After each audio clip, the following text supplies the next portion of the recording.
दोस्तों मिस्त्री अली हसन मोटर की रेहड़ी तैयार की थी। वेख सकते हो जी, डबल टायर लाया तले और उत्ते मोटर है भाई 15 दी। वेख सकते हो जी, ट्राली तैयार की थी। अगे जेले साढ़े कस्टमर लैके वही सन, इनू चलाई सन। ये पैर ये बनाए, ये पैर वेख सकते हो जी, ये तुहानू विखाईने। ये पैर लगे हुए हैं तो ये पैर अगा फ्रंट से ला दे सन, क्योंकि जे टायर हैं वो वबरेट करेंदी है। जिले वेख सकते हो इतने पट्टा चलता है, ये वबरेट करेंदी है, हवा आती है। इस वास्ते असा ये उन्होंने पैर बना के दिते हैं। ये तुहानू पैर चेक कराइने।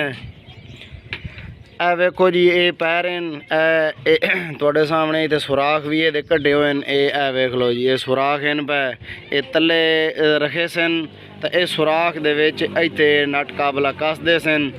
एदा आगा एदा फ्रंट च हो गई सी और वबरेट करना बंद हो गई सी। वो बैक साइड दी तले आ गई सी।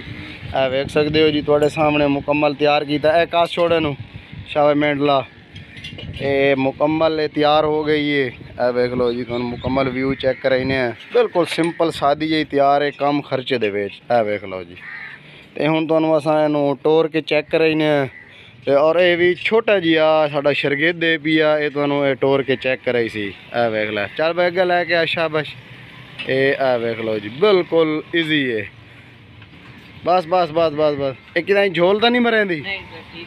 ठीक चलती है, चलो ठीक हो गया। ये वेख लो जी, छोटा जिहा बच्चा थोड़े सामने, ये तुहानू चेक करा रहा है। ये बिल्कुल उत्ते 15 की मोटर है, कोई झोल नहीं, कोई कुछ भी नहीं। ईजी बिल्कुल आराम नाल चलती भी है और बैक साइड से भी आती है। साढ़े कस्टमर लै वही सन, वो इनू इतने खरलाई सन इस तरीके नाल। इहदा पट्टा चढ़े सन झाड़ के, तो फिर उस तो बाद इनू चला दे सन। ये साइड दी बैक साइड वाली ये तले रखे सन जमीन ते।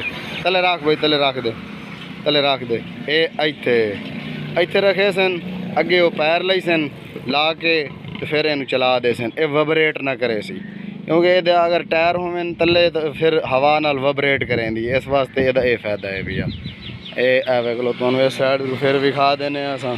ये फ्रंट है, वो बैक है, ये ओली साइड है। वेख लो जी, वो एक्सल तले तैयार किया, मुकम्मल नक्शा तुहानू विखा दिता। बाकी जैं भाई तैयार करवानी हो आर्डर दे के तैयार करवा सकता है। मिस्त्री अली हसन तैयार की थी, अड्डा फतेहपुर, तहसील अहमदपुर सियाल, ज़िला जंग।